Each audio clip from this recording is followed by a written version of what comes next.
Hello everyone, let's try to solve this question together.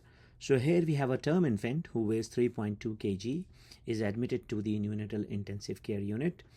Umbilical arterial catheter and umbilical venous catheter were inserted. The arterial catheter is sutured at 19 centimeter, while the venous catheter is sutured at 6 centimeter respectively.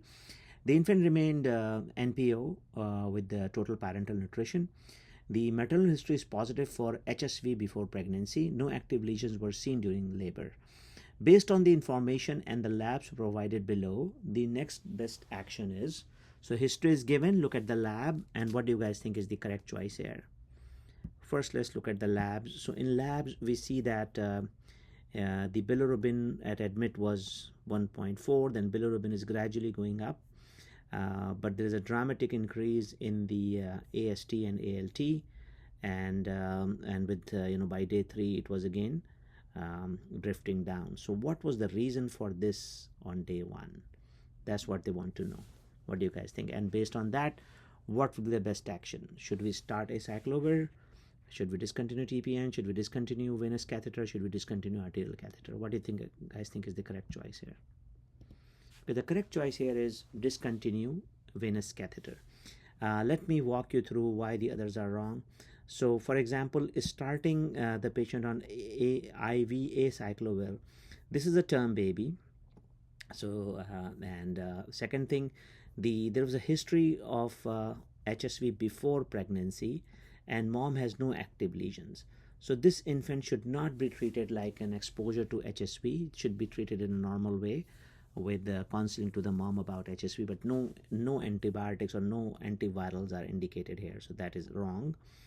Discontinuing TPN, this condition which we see here shows like there's some hepatic injury, and that is because of TPN, which was because if you guys notice that the venous catheter is very low, it's only at 6 centimeter on a term baby. On a 3.2 kilo baby, 6 centimeters sounds way low.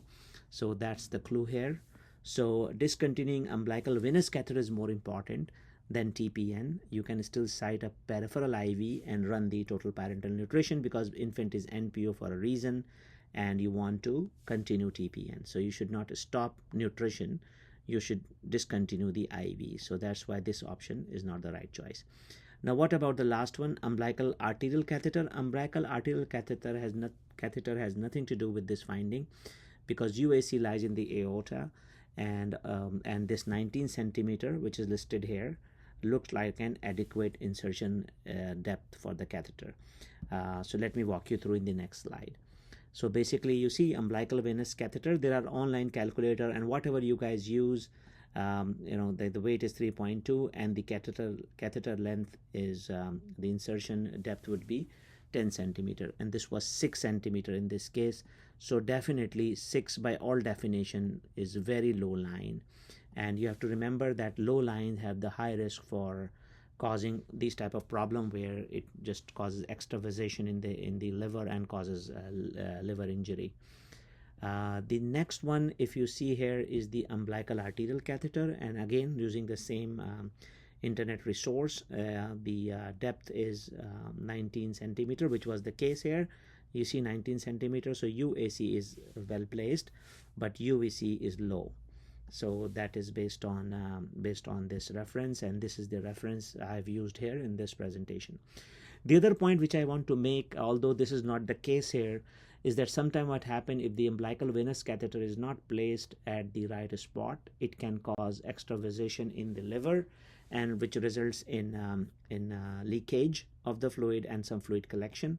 And the term is tepanoma or TPNoma, however you want to pronounce it. These are the two cases from internet where a malplaced or malpositioned umbilical venous catheter led to hepatic fluid collection.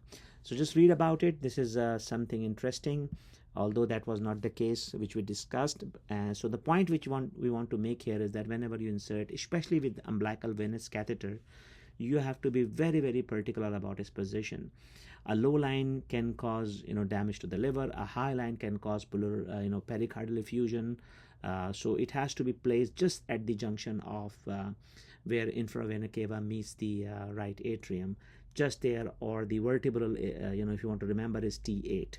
So any catheter which is above T8 or occupying the cardiac cellode is not right. Anything which is below T8, UVC is not a well placed line. You can use it in emergency, just for resuscitation or buying time till we get a good central access, if you are really up to that point. But empiric use of a low line is really not warranted because of these complications. So I hope this all make sense to you. Please do like and subscribe our channel, and you guys have a wonderful day. Bye.